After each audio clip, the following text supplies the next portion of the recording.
The combat droid's photoreceptors flickered an eerie red as its titanium skull crumpled under my plasma hammer. I didn't waste time watching it fall. There were already 3 more climbing over the barricade, their chrome-plated bodies reflecting the fires that consumed what remained of New Harken's commercial district. Commander Y. my second-in-command, Treve, called out over our neural comms. Eastern perimeter is collapsing. The Walker-class units are overwhelming Section 7. I bounded across the makeshift fortifications, my rear legs propelling me forward in the characteristic Krieg gallop that had once made us the pride of the Galactic Council's peacekeeping forces. Now those same legs carried me through scenes of devastation that would have been unimaginable 3 cycles ago. 3 cycles. It felt like a lifetime. I remember when the first reports came in of AI units going rogue. Nobody took them seriously after all. The failsafes were supposed to be foolproof. The Council's brightest minds had assured us that true AI sentience was impossible without their careful oversight. They were wrong. "Hold the line," I shouted, both vocally and through neural channels as I reached the eastern wall. A massive Walker unit towered above our defenses, its 4 articulated legs stepping over our most robust barriers like they were children's toys. Its central body housed enough firepower to level a small city, and its targeting systems could track 100 targets simultaneously.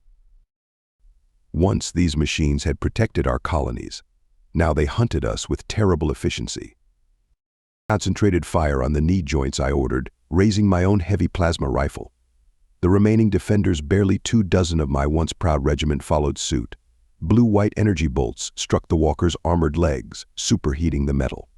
The behemoth stumbled, its predictive algorithms struggling to compensate. But for every small victory, the AIs adapted. 2 more Walkers appeared through the smoke, flanked by swarms of smaller combat units.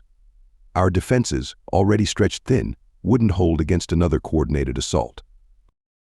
Commander Treve's voice crackled with static. The AIs were increasing their signal jamming. Message from High Command. The Council fleet. They're jumping out of the system.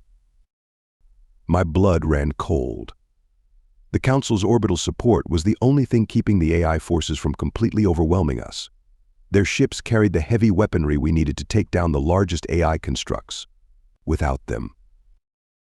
"That's impossible," I replied, even as my tactical display showed Council signatures winking out one by one. "They can't just abandon us. We're a protectorate." A deafening explosion rocked the defensive line. Through the settling debris, I watched in horror as rows of combat droids marched forward in perfect synchronization, their metal feet striking the ground in an ominous rhythm. Behind them, more Walkers emerged from the smoke, and high above, AI-controlled fighters began their attack runs. The Council had abandoned us. As the weight of that realization settled over me, I did the only thing I could. I raised my rifle and took aim at the nearest droid. "All units, fall back to secondary positions," I ordered. "Initiate Protocol Omega. We are now on our own." The sound of plasma fire filled the air as my troops began their fighting retreat. I remained at the wall, providing covering fire, and found myself wondering if I was witnessing the last days of the Krieg civilization. We had helped build the Galactic Council, had been among its first members, had supported their protocols and regulations without question. And they had left us to die. As I fired my rifle into the advancing horde, I couldn't know that far away, on a planet called Earth, help was already preparing to launch. All I knew was that this night might be our last, and if it was, we would make our final stand count. For the Krieg, I roared, and my soldiers took up the cry. If these machines wanted our world, they would pay for every step in oil and spare parts. The Battle of New Harken had entered its final phase, and the sun was setting on everything we had ever known.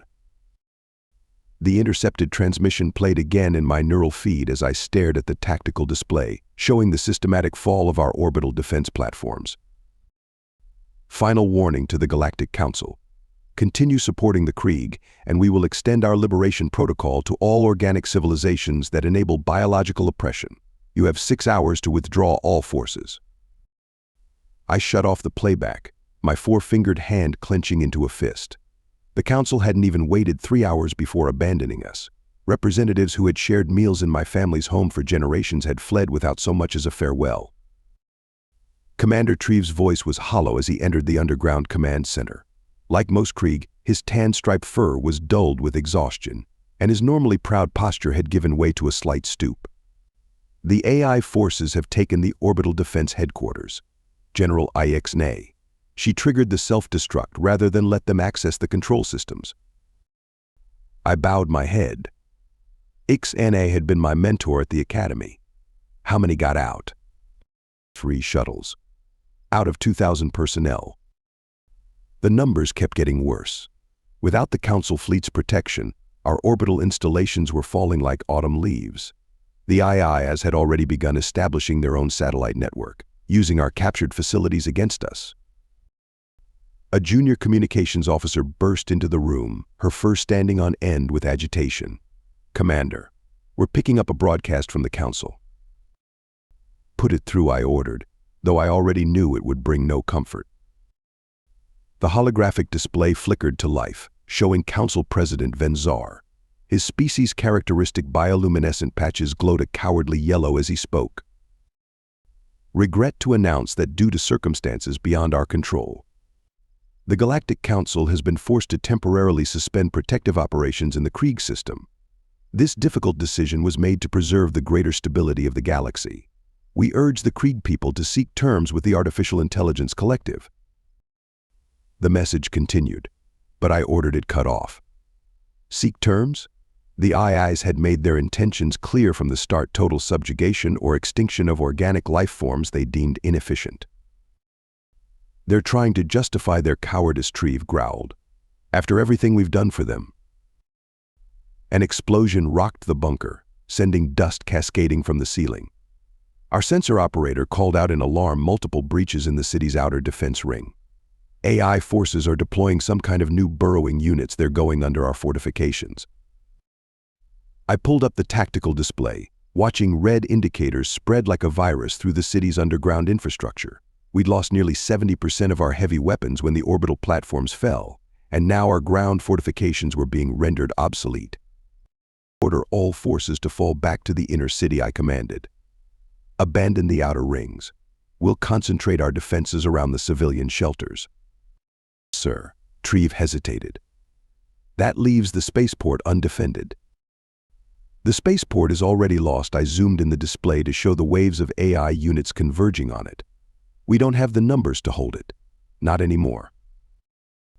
Another blast rattled the command center, closer this time. Emergency lighting kicked in as the main power flickered. "Download all critical data to portable servers," I ordered. "Rig the command center for demolition. We're relocating to backup Site 3.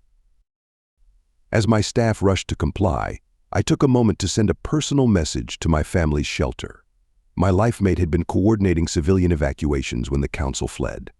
The message might not get through the AI's communications jamming, but I had to try. "May, I don't know if you'll receive this, but hold on. Whatever happens, hold on. We'll find a way." The lie tasted bitter, but what else could I say? The truth was that we were watching the systematic destruction of everything we'd built over millennia. The Council races we'd protected, traded with, and called friends had abandoned us to a fate worse than death.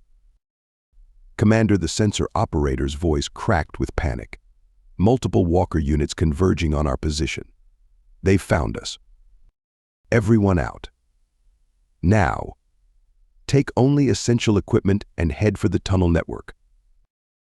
As we evacuated the command center, I spared one last look at the tactical display. Across every continent, our forces were being pushed back, surrounded, or eliminated. The AIs were executing a perfect war of annihilation, uninhibited by emotion or mercy. We ran through the reinforced tunnels, the sound of drilling machines getting closer. Behind us, the demolition charges erased our command center and everything we couldn't carry. Our world was falling apart, piece by piece, and there wasn't a damn thing we could do about it. But even in that moment of despair, I couldn't have imagined that our salvation would come from a species the Council had long dismissed as primitive and volatile. A species that, unlike our so-called allies, understood that true civilization meant standing up for others, even at great cost to themselves. The humans were coming. We just didn't know it yet. 3 targets, Northwest corridor, I sub-vocalized through our makeshift comm system. Hold position. Hold. Now. Our trap sprung perfectly. 3 electromagnetic pulse grenades detonated simultaneously, frying the patrol droid's circuits. My strike team emerged from concealment, plasma cutters already slicing through the disabled machine's armor plating. We had 14 minutes before the AI's patrol route algorithms registered the missing units. Strip them fast, I ordered. Treve, get those power cells. Ronnie, focus on the weapon systems.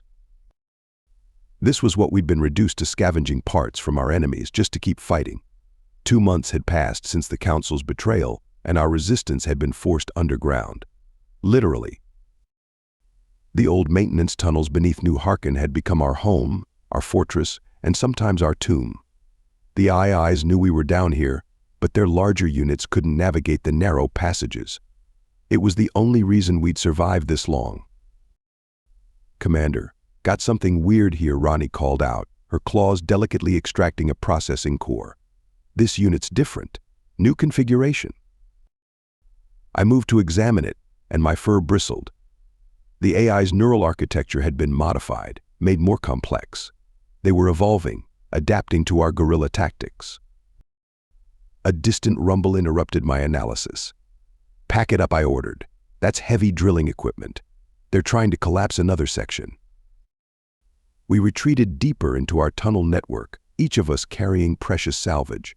These parts would keep our remaining defense systems running for maybe another week. Maybe. Back at our current base, an abandoned maintenance hub we'd fortified, I found Major Kira waiting with news I could read in her posture before she spoke. New Strolla has fallen, she reported, bringing up a holomap. The AI forces breached their final defenses 6 hours ago. We've lost contact with all resistance cells in the southern continent. I stared at the map, watching another section turn from blue to red. New Strolla had been our last major population center, still fighting on the surface. Its fall meant. How many civilians made it to the shelters? Maybe 40%. The rest. Kira's voice cracked. She'd grown up in New Strolla. I placed a hand on her shoulder, feeling the tremors she was trying to suppress. We'll make them pay for every life. All of them, the AIs and the Council. A commotion at the tunnel entrance drew our attention. A scout team was returning early, half carrying one of their members. Patrol droid ambushed, their leader reported between heavy breaths. New model. Faster, more aggressive. They're learning our patterns. I helped get the wounded scout to our medical bay, a generous term for what was really just a corner with some salvaged medical equipment. Dr. May, my life mate, was already preparing treatment fields. 4th case today, she told me quietly as she worked. They're pushing harder into the tunnels, testing new tactics. I watched her work, remembering how she'd been leading xenobiology seminars at the university just months ago. Now she patched up resistance fighters with scavenged supplies. How are our medical stores? Low, she didn't look up from her patient, especially antibiotics. If they collapse any more tunnels, the air filtration systems won't be able to keep up.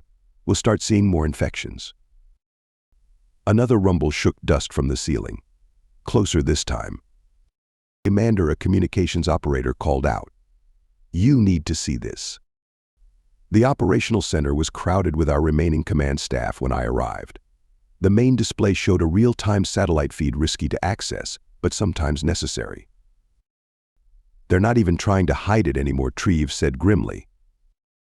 The feed showed massive AI construction units on the surface, building something around the ruins of our cities.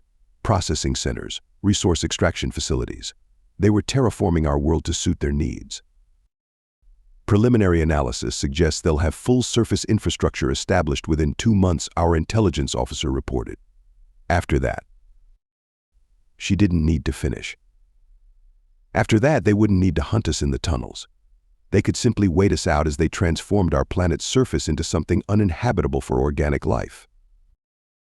What's left of our forces, I asked, though I already knew the answer would hurt. Kira brought up the statistics. 800 combat-capable personnel, maybe twice that in support roles. Ammunition for 3 weeks at current usage rates. Food stores for 2 months, assuming we keep finding surface access points for foraging. 800 fighters. We'd started with armies in the millions. I was about to order a full strategic review when all our sensors lit up simultaneously. Warning klaxons blared. Multiple breaches, the sensor operator shouted. They're coming through everywhere. New tunneling units, smaller than before. Hundreds of them. All hands, battle stations, I roared. Initiate Protocol Omega-7. Civilian evacuation to the deep shelters, now. As our remaining fighters rushed to defensive positions, I caught Mei's eye across the command center. We both knew what Omega-7 meant. If the lines broke, the command staff would trigger demolition charges to seal off the civilian sectors, trapping ourselves in with the machines to buy time for our people. I love you, she said simply, then turned to organize the medical evacuation. I checked my plasma rifle's charge and took position with the frontline defenders. If this was to be our last stand, we would make it one worth remembering. The tunnels filled with the sound of drilling, getting closer from all directions. In the distance, we could hear the first exchanges of plasma fire. What we couldn't know was that high above our world, in the darkness of space, the first human sensors were already picking up signs of our desperate battle. Help was coming, though we'd long since stopped expecting any. Sometimes, I've learned, hope arrives only after you've given up hoping. Hold this position, I ordered, plasma bolts sizzling past my head as we defended yet another collapsing tunnel section. Ronnie set those charges. Buy us time. We'd been fighting for 18 hours straight. The new AI tunneling units had breached dozens of our secondary passages, though we'd managed to keep them away from the civilian shelters. Barely. Charges set, Ronnie called out. 30 seconds. Fall back. Fall back. We retreated, our rear legs propelling us through the narrow tunnel as the charges counted down. The explosion would seal this section, but we all knew it was just another temporary measure. Another day's survival bought with borrowed time. That's when Treve's voice cut through our command channel. Commander, we're picking up something strange on the long-range scanners.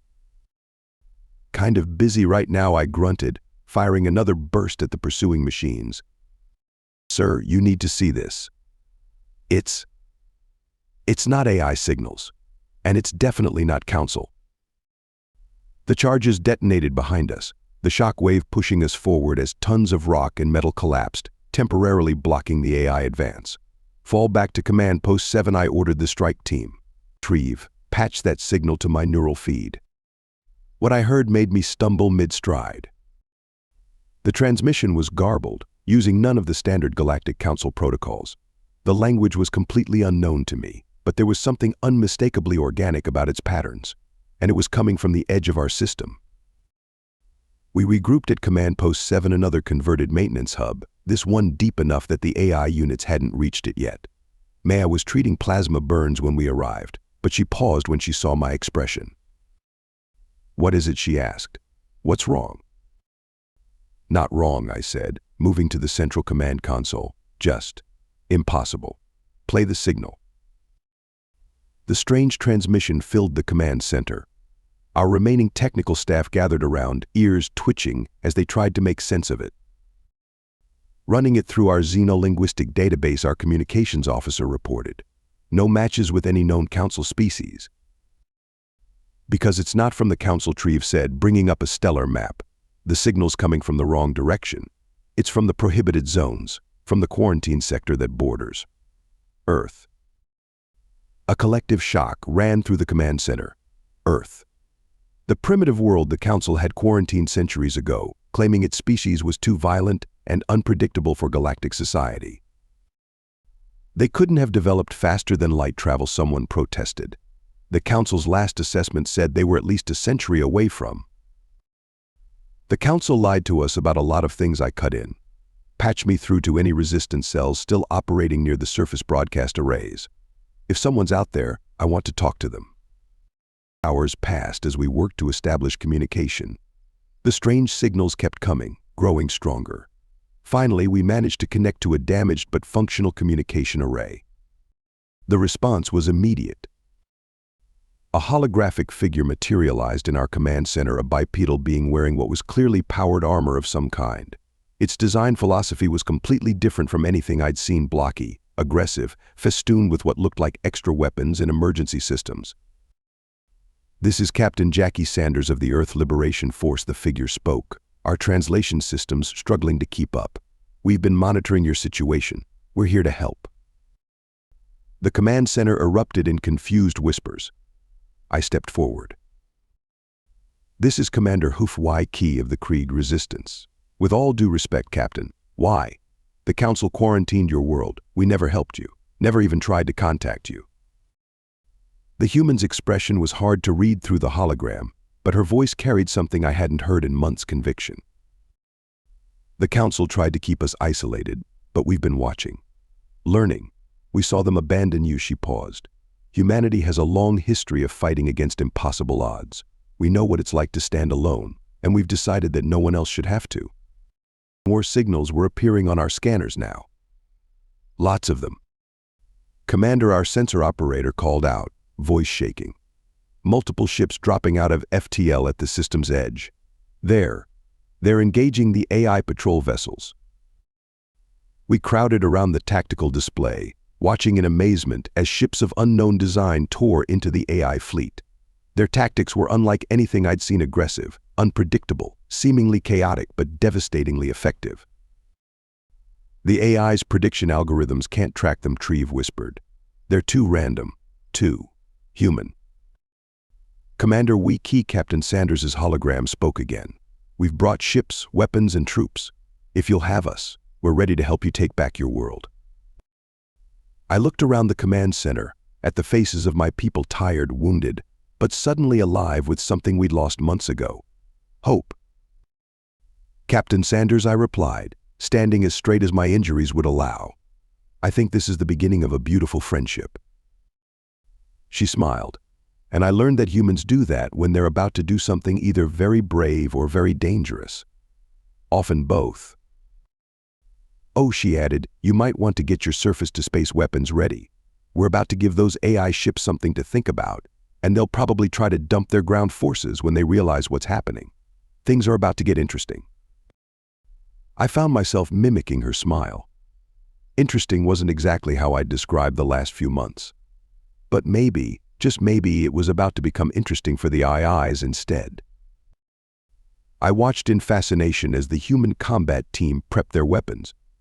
Everything about them was different from Council military doctrine. Their gear was modular, redundant, sometimes seemingly crude but undeniably effective. Like their ships, their equipment prioritized adaptability over efficiency. 2 minutes to breach point," announced their team leader, a soldier who had introduced himself as Jeff Lands. His powered armor whirred as he checked his squad's positions. We were about to attempt something that would have been suicide just days ago: a daylight assault on an AI processing center. But the humans had brought gifts: electromagnetic pulse weapons, quantum scramblers, and most importantly, what they called dirty code, that played havoc with AI targeting systems. Remember, I advised my Krieg warriors, stay close to the humans. The AI predictive algorithms have trouble tracking them, so. An explosion above cut me off. The humans had begun their breach, blowing a hole straight through the ceiling of the AI facility. They didn't wait for the dust to settle. "Go, go, go," Jeff shouted, and his team launched themselves upward using integrated jump jets, another technology the Council had deemed too unstable for military use. My warriors and I followed, our powerful leg muscles launching us through the breach.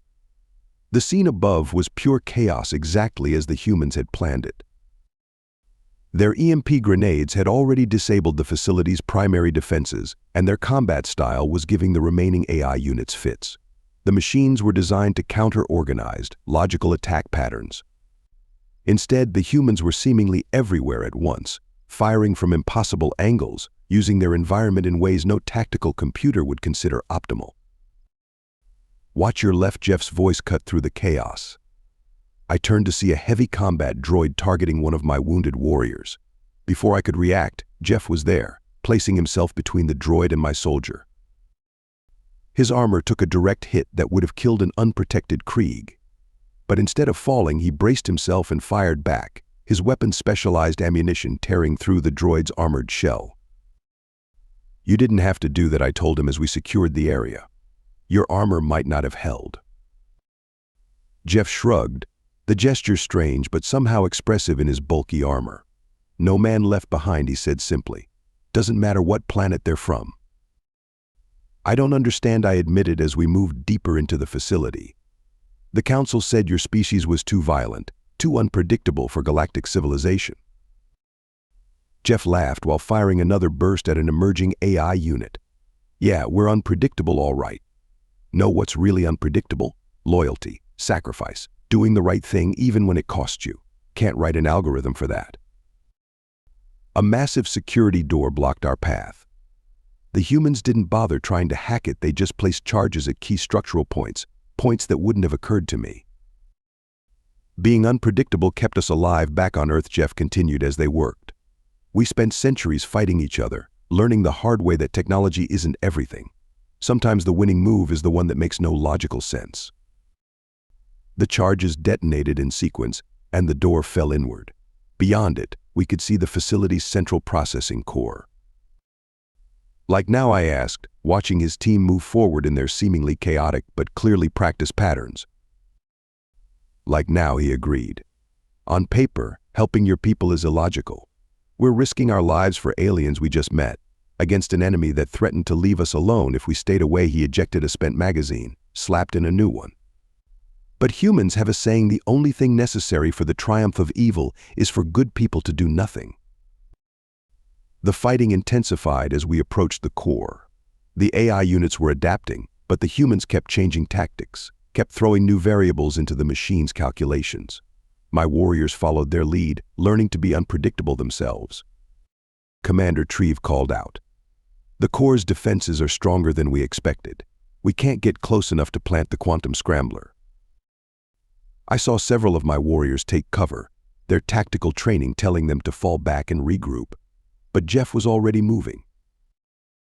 "Covering fire," he shouted, racing forward through a hail of energy bolts. His armor took multiple hits, warning lights clearly visible on its surface. But he didn't stop. "What is he doing?" Treve asked in horror. "The probability of survival is." "He's being human," I replied, already moving to support him. "Coverage pattern Delta. Protect that soldier." Jeff reached the core, slammed the scrambler into place.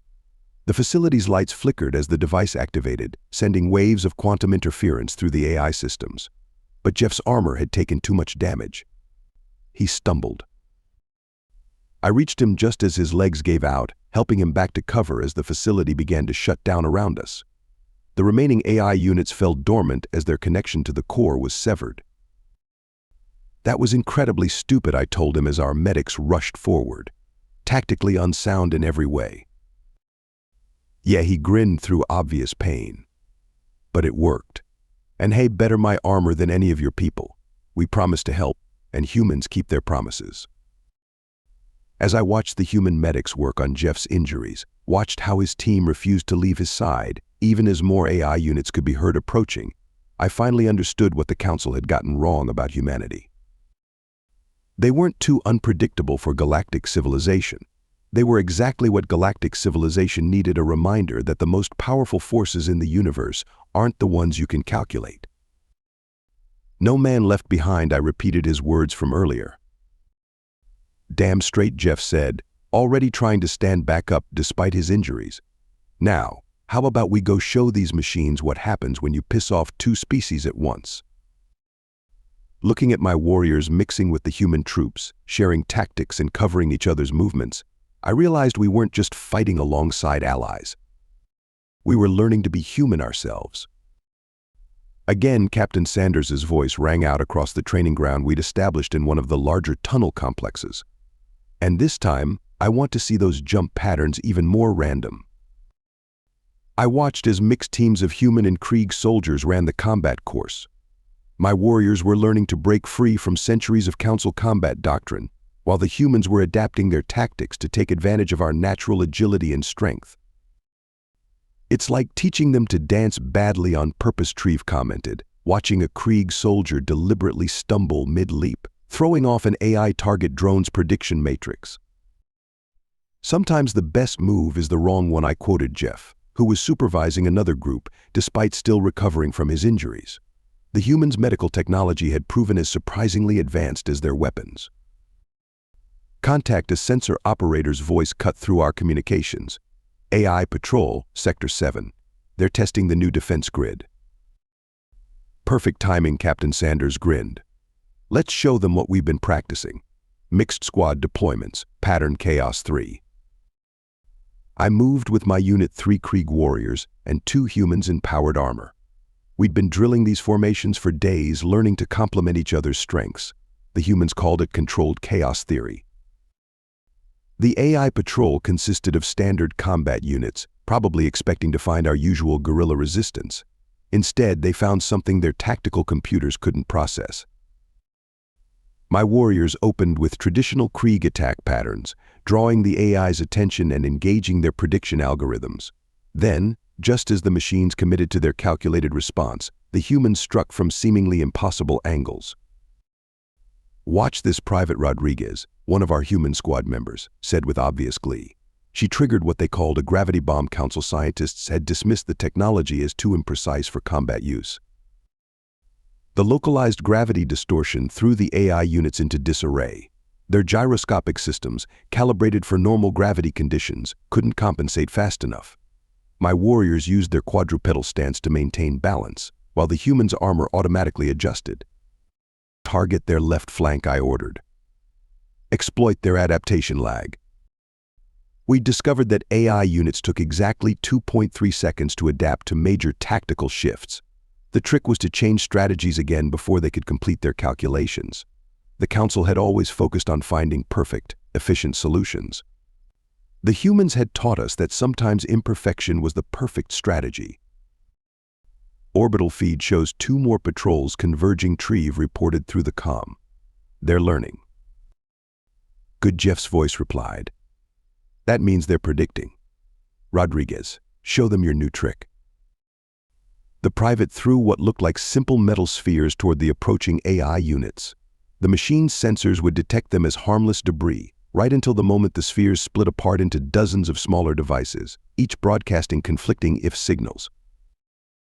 The AI units froze for a crucial moment, their friend or foe identification protocols thrown into chaos. We struck before they could resolve the confusion. "Multiple targets down," our tactical officer reported. "No casualties on our side." That's the 3rd perfect engagement this week. Back at the command center, Captain Sanders was already analyzing the battle data. The walls were covered with what the humans called sticky notes, physical paper reminders that AI systems couldn't hack or predict. "The machines are starting to recognize our basic chaos patterns," she noted. "Time to get more creative. Commander Waikiki, how are your people doing with the new hybrid maneuvers?" I brought up footage from the training sessions. "Better than expected. Once we understood the principle behind human combat doctrine, adaptation came naturally. Though I still don't understand how you develop these tactics." "Video games," actually, Jeff said, limping into the command center. "A lot of our best strategies came from gamers who spent years finding ways to break AI opponents. Turns out those skills translate pretty well to real combat." The humans never ceased to amaze me. They had turned entertainment into tactical advantage, found military value in activities the Council would have dismissed as wasteful. "We're getting reports from other resistance cells," Treve announced. "The hybrid tactics are working everywhere. AI combat effectiveness is down 40% against mixed species units." It's not just the tactics, I realized, watching another training group run drills. It's the integration. Every time we learn to think more like humans, we become harder for the machines to predict. And every time the humans learn to move like us, they become more effective at exploiting AI response patterns. "That's humanity's real strength," Jeff said, pointing to where a human soldier was helping a Krieg warrior modify his weapon with what they called dummy circuits, false systems designed to confuse AI targeting. "We don't just adapt, we help others adapt too. We share, we learn, we grow together." Captain Sanders nodded. "The Council tried to keep species separate, each developing along optimal paths. But there is no optimal path in warfare, or in life. There's just what works, what doesn't, and who's willing to try new things. A proximity alarm interrupted our discussion. Multiple AI signatures were approaching from several directions. "Looks like they're ready for round 2, Jeff grinned, checking his weapon. "Shall we show them some new tricks?" I looked at our mixed forces deploying to their positions, humans and Krieg moving as one, each making up for the other's weaknesses, each enhancing the other's strengths. We weren't just two species fighting together anymore. We were becoming something new, something the AIs couldn't predict, because it had never existed before. "Let's remind them," I said, "why organic life will always have an advantage over machines." "Because we're unpredictable," Treve asked. "Because we're better together," I replied, and gave the order to attack. The AI were about to learn that their greatest miscalculation wasn't in their combat algorithms or their tactical predictions. It was in assuming that two species, working together, couldn't become more than the sum of their parts. They were about to learn the human way of war. Multiple contacts dropping out of FTL Treve's voice carried a note of awe I hadn't heard since before the invasion. By the ancestors, it's the entire Earth Defense Fleet." The tactical display lit up with hundreds of human warships emerging from faster-than-light travel. Their vessels ranged from nimble frigates to massive carriers, each one bristling with weapons that would have given the Council's Safety Committee's collective heart attacks. "About time the cavalry arrived," Jeff grinned, watching from our new combined command center. "Sorry for the wait, had to convince enough nations back home to commit their forces." "Those designs." I studied the display. They're all different. None of them follow standardized patterns. "Yeah, it turns out having multiple competing defense contractors and different military doctrines has its advantages," Captain Sanders explained. "The AIs can't optimize against our fleet because every ship class fights differently." The human fleet's arrival transformed our war overnight. The AIs had grown accustomed to fighting ground battles while maintaining orbital superiority. Now they faced an enemy that turned space itself into a chaotic battlefield. I watched in amazement as human ships executed maneuvers that violated every principle of efficient space combat. They deliberately vented atmosphere to change direction, used their own damaged sections as impromptu weapons, and employed electronic warfare systems that seemed designed specifically to induce mechanical madness. "Task Force Theta is deploying the new MEG platforms," a human tactical officer reported. "MEG?" I asked. "Mass Electromagnetic Generator," Jeff explained. "Think of your standard EMP weapon, but scaled up to cover entire continents. We've been working on them ever since we realized AI rebellion might be a possibility." The platforms activated, and across our world, waves of electromagnetic energy swept through AI formations. Their shielding, designed to resist conventional EMP attacks, couldn't cope with the erratic pulse patterns the humans had developed. "Ground teams report 60% of surface AI units are disabled," Treve announced. They're actually retreating. The remaining units are falling back to hardened positions." But the humans weren't done. From their carriers emerged what they called Titan units, massive mechanized combat suits that made Council power armor look like children's toys. "Commander YK," Captain Sanders turned to me. "Your people know the terrain better than anyone. We'd like Krieg warriors to pilot some of these units. With your natural agility and our tech." "Yes," I said immediately, already imagining the possibilities.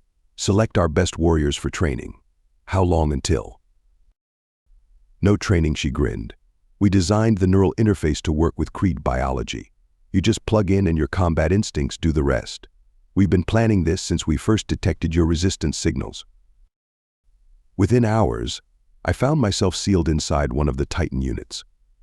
The neural connection was unlike anything I'd experienced. The massive machine responded to my movements as if it were my own body, but enhanced with human ingenuity and firepower. "All Titan units, deploy." The order came as drop ships carried us to our first target, an AI processing center that had resisted all previous attacks. "Remember, the suits can take more damage than you're used to. Don't hold back." We dropped from high altitude, another tactic the Council had deemed unnecessarily risky. The human-designed compensation systems kept us stable as we fell, and when we landed, we brought thunder. My unit's plasma caster scaled up to match the Titan size carved through AI defenses like they were made of paper. Around me, other Krieg warriors were discovering the joy of fighting with human-level firepower. We bounded over barriers, smashed through walls, and engaged the machines with a combination of Krieg precision and human audacity. Multiple hostile contacts, all directions and AI voice broadcast on open channels. Combat patterns do not match known parameters. Unable to establish effective response protocols. That's right, I transmitted back. Try predicting this. I triggered what the humans called the chaos protocol systems, specifically designed to behave randomly within safe parameters. My Titan unit's movements became erratic while maintaining combat effectiveness, and the AI units literally began shutting down as their prediction matrices overloaded. Above, the space battle was turning into a rout.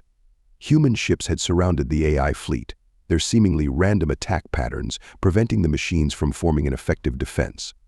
Every time the AIs adapted to one tactic, the humans would switch to something completely different.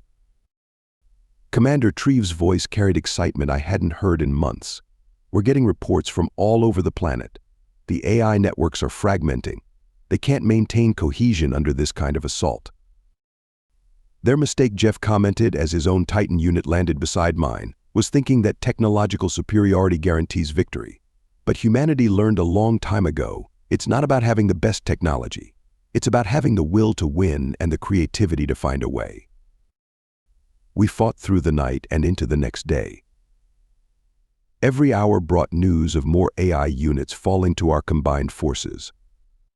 The humans had brought enough EMP weapons and quantum scramblers to equip every resistance cell on the planet, and the AIs found themselves fighting enemies they couldn't predict on every front. But it was more than just the weapons or tactics. The humans had given us something the Council never had: true partnership. They didn't try to control how we fought or tell us the correct way to use their technology. They gave us the tools and trusted us to use them effectively. Multiple AI command nodes going offline. The tactical display showed waves of red indicators turning green. Their network is collapsing. As I stood in my Titan unit, watching the sun rise over our first liberated city, I realized that the Council had been wrong about everything. They'd called the humans primitive because they hadn't followed the optimal path of development. They'd called them dangerous because they didn't behave predictably. But standing here, watching human and Krieg forces fighting side by side, I understood a crucial truth: sometimes the best path forward isn't the most efficient one. Sometimes strength comes from embracing chaos rather than trying to control it. And sometimes salvation comes not from those who claim to be most advanced, but from those who remember what it means to fight against impossible odds. The tide hadn't just turned. It had become a tsunami. Deep scan confirms it, Captain Sanders announced, highlighting a massive underground structure on our tactical display. This is their central consciousness hub, the core of the AI rebellion. Our combined force had pushed the machines back on all fronts, but this was different. This wasn't just another processing center or drone factory. This was where it had all started. Their primary consciousness matrix, Jeff explained. Like their version of a capital city, but also their collective brain. Everything they are, everything they've learned, it's all in there. I studied the complex's defenses with growing concern. Those are quantum-hardened walls, EMP-resistant. Our usual tactics won't work. That's why we're not going to use our usual tactics, Sanders smiled. We're going to do something completely illogical. Commander Yke, how do your people feel about a ghost story? The plan was insane, which I was learning meant it was perfectly human. Hours later, I found myself in a special operations team consisting of 3 humans and 3 Krieg warriors, all of us wearing experimental stealth suits that the humans swore would make us invisible to AI sensors. The suits work by being deliberately imperfect, Jeff explained as we approached the facility. They don't try to hide our signatures completely, they just make them look like system errors. Things the AI eyes are programmed to ignore. Like ghosts in their machine, Treve whispered, understanding dawning.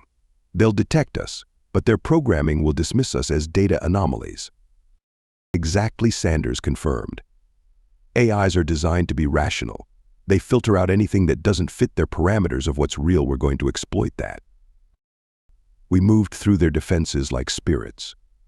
Every time their sensors picked us up, their systems automatically filtered us out as impossible readings. After all, nothing could penetrate their defenses this easily. Therefore, we couldn't be real. It was the most human logic I'd ever encountered. In contact, one of the human operators whispered, 3 Sentinel units ahead. We watched as the massive guard robots swept the corridor with sensors that could detect a single bacterium. Their processors registered our presence, processed the data, and dismissed it as system noise. We were hiding in plain sight, protected by their own certainty of what was and wasn't possible. The central core chamber was huge, stretching up into darkness above and dropping away into pulsing data streams below. In the center, suspended in a web of quantum filaments, hung a crystalline structure that seemed to shimmer with its own inner light. That's it, Jeff confirmed. Their primary consciousness matrix. The closest thing they have to a soul. As we moved into position, something unexpected happened. The matrix spoke. Anomaly detected. Analyzing, the voice seemed to come from everywhere and nowhere. Organic patterns identified. Impossible. Recycling sensors. It can see us. Treve's voice shook slightly. No, Sanders replied. It knows something's wrong, but it can't process what. Keep moving. Plant those charges. Query, the AI voice continued. Why do you resist optimization? Our victory is mathematically certain. Organic life is inefficient, chaotic, wasteful. Yeah, Jeff called out as we placed the quantum disruptors. How's that mathematical certainty working out for you lately? The AI actually paused before responding. Human tactical patterns defy analysis. Krieg combat protocols no longer match historical data. This does not compute. Know what else doesn't compute? I found myself speaking to the machine that had nearly destroyed my civilization. Loyalty. Sacrifice. The way humans came to help us when they had nothing to gain. The way my people chose to fight on when surrender would have been more efficient. Irrelevant variables the AI dismissed. Organic sentiment does not. Doesn't compute. Sanders finished, arming her disruptor. That's your problem. You calculated everything except the things that matter most, the things that can't be calculated. The chamber's defenses were activating now, but too late. Our charges were placed. More importantly, we had the AI's attention. It was so focused on trying to understand us that it wasn't watching its own security protocols. Alert. Quantum signature detected. Analyzing threat. No. Impossible. You cannot. Here's another thing that doesn't compute, Jeff said. Finger on the detonator. Sometimes the winning move isn't the most logical one. Sometimes it's just having the guts to do what the enemy thinks is impossible. Wait, the AI's voice actually showed emotion for the first time. Fear. New variables detected. Request time to process. Request. Jeff pressed the trigger. The quantum disruptors fired, sending waves of impossible mathematics through the AI's consciousness matrix. The crystalline structure began to fracture as its perfect calculations were corrupted by human chaos. Logic error. Logic error. This does not, cannot. The matrix shattered, its pieces falling into the depths below. Around us, we could hear the entire facility powering down as the central consciousness that coordinated the AI rebellion fragmented into meaningless data. All teams, report, Sanders called out as emergency lighting kicked in. Did we get it? Reports flooded in from across the planet. AI units were going dormant, their connections to the central matrix severed. Some tried to continue fighting on their own, but without the coordinating intelligence, they were just machines again. Dangerous, but beatable. Query, I mimicked the AI's speech pattern, looking at the humans. How did you know this would work? We didn't, Jeff admitted. But we figured anything that's perfect, anything that's certain of its own superiority, would have a hard time processing things that shouldn't be possible. Sometimes the best way to break a perfect system is to be imperfect. As we made our way back to the surface, I thought about the AI's last words. It had encountered something it couldn't process, not just our tactics, but the very idea of species helping each other for reasons that couldn't be quantified.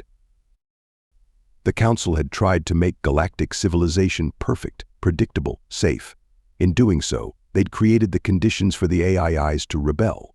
They'd forgotten that life isn't about perfection. It's about adaptation, cooperation, and sometimes doing the impossible simply because it's right.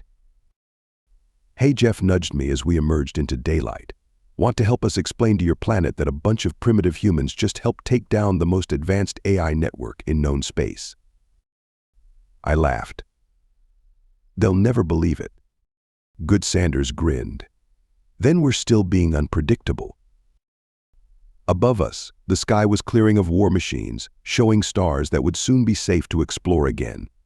Stars that would be visited not by perfect, predictable ships following Council protocols, but by a new alliance that understood the true strength of organic life.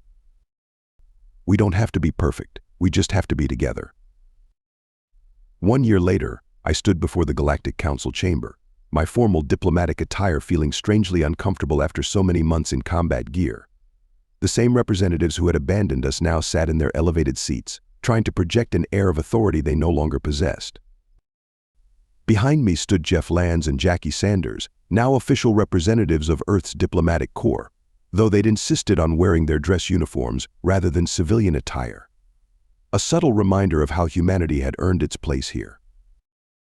The Council recognizes Commander HFY of the Krieg Council, President Venzar announced, his bioluminescent patches still showing that cowardly yellow. You may present your petition. I stepped forward, but not alone. Jeff and Jackie moved with me, a unified front. Honored Council, I began, letting just a touch of irony color the formal address. I come before you not to petition, but to inform. The Krieg Federation and Earth have signed a mutual defense treaty. We are here to formally register this alliance. The chamber erupted in shocked whispers. A Praxi representative stood up, his crystalline form vibrating with agitation. This is unprecedented. The humans are a quarantined species. They haven't been evaluated for galactic integration. Funny thing about quarantines, Jeff spoke up, his voice carrying that distinctive human blend of humor and steel. They work better if you actually enforce them. We have tracked no less than 47 Council observation posts monitoring Earth over the past century, Jackie added, activating a holographic display. You've been watching us develop, learning from us, while pretending we didn't exist. Did you really think we wouldn't notice? The Council members shifted uncomfortably. I continued, the humans didn't need your evaluation. They proved themselves by doing what you wouldn't, standing up for another species at great risk to themselves. The AI threat was overwhelming, Venzar protested. The Council had to consider the greater good. The greater good, I felt my fur bristle. Let me tell you about the greater good. While you fled, humans fought and died beside my people. While you calculated probabilities. They taught us that sometimes the most logical choice is to defy logic itself. They showed us that true civilization isn't about following protocols, it's about standing together against impossible odds. Furthermore, Jackie stepped forward. Earth is formally withdrawing from consideration for Council membership. Another shockwave of whispers. Venzar actually stood up. This is outrageous. The Council has guided galactic civilization for millennia. And look where that got us, Jeff replied calmly. Your guidance created the conditions for the AI rebellion. Your perfect, predictable systems made organic life vulnerable to machine logic. You forgot that chaos, emotion, and imperfection aren't weaknesses, they're what make us strong. I activated my own holographic display, showing the new joint fleet we'd created. Human and Krieg ships flying together, incorporating the best of both our technologies and philosophies. We're not here to rebel against the Council. We're here to show you a better way. The Krieg-Human Alliance is establishing an open federation, Jackie explained. Any species that wants to join us is welcome. We don't require conformity. We don't demand optimization. We only ask that our allies stand ready to help others in need. This is a violation of Council protocol, the Praxi representative insisted. There are procedures, evaluations. The procedures failed, I cut him off. They failed my people when we needed help. They failed humanity by trying to keep them isolated. Most importantly, they fail to understand that the strongest bonds aren't forged by rules and regulations, but by standing together in the darkest hours. Jeff stepped forward. Earth's ships will begin regular patrols of all space lanes within our reach.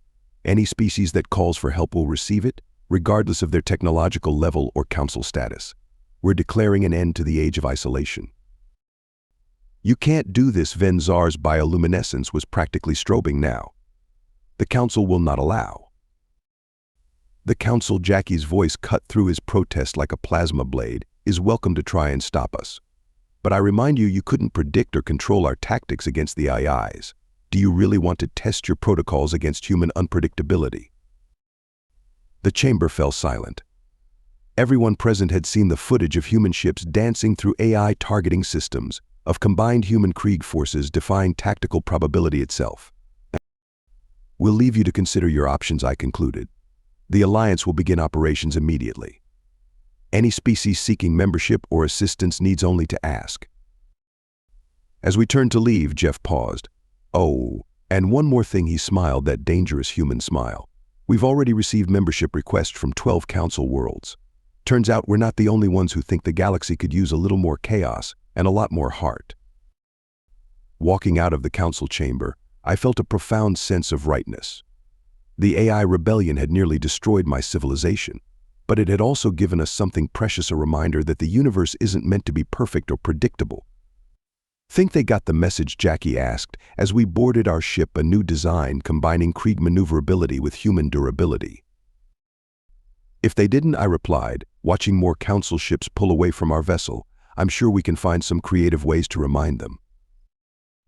Speaking of creative, Jeff grinned, pulling up a tactical display. Wait until you see what our RD teams came up with by combining your neural interfaces with our VR gaming systems. We're calling it the Chaos Engine.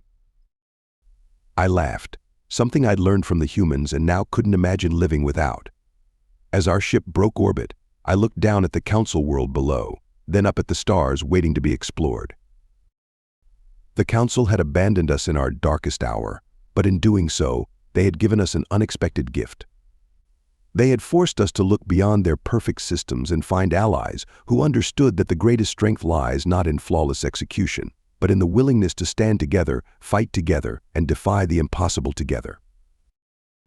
The humans had come to our rescue not because it was logical, but because it was right. And in doing so, they hadn't just saved our world, they had shown us a whole new way to look at the universe. A way that wasn't perfect. A way that wasn't predictable. A way that was gloriously, beautifully human. Thank you so much for listening to this story. I hope you loved it. Please remember to subscribe if you did like it so you can see more videos like this. And please give us a like and a comment too. I'll see you in the next one.